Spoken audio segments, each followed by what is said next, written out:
Okay. The outgoing Aquino administration has made certain strides in Philippine foreign policy, particularly in pursuing its three core pillars of foreign policy, namely national security, economic diplomacy, and the protection of nationals.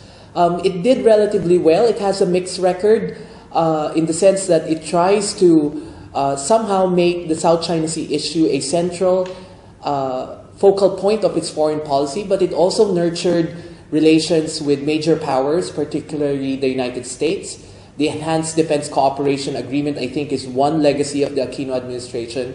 And to somehow refocus national concerns towards territorial defense and the beefing up of the military is also very important. It didn't really do well in the protection of nationals, particularly overseas Filipino workers, where hopefully the incoming Duterte administration could do a lot. As far as the incoming Duterte presidency goes, I think he'll be more guided by what I call the principle of pragmatic nationalism. He did say that what is of supreme importance is the national interest of the country and the interest of Filipinos.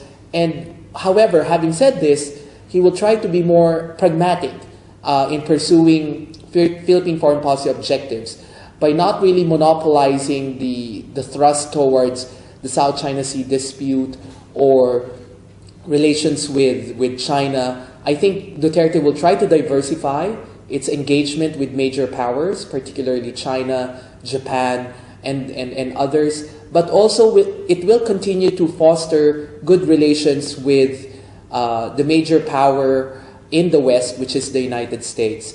Duterte, coming from Mindanao, will also try to use foreign policy to somehow achieve sustainable peace in Mindanao, which has been torn by conflict, and also to somehow implement even development that is not concentrated just on Manila and surely in Mindanao. And this means promoting development in the sub-regions of Mindanao that also you can find Malaysia, Brunei, Indonesia, and other maritime Southeast Asian countries. So we'll try to do this, and he'll try to really put people at the center, particularly when he hosts the ASEAN Summit next year to commemorate ASEAN's 50 years.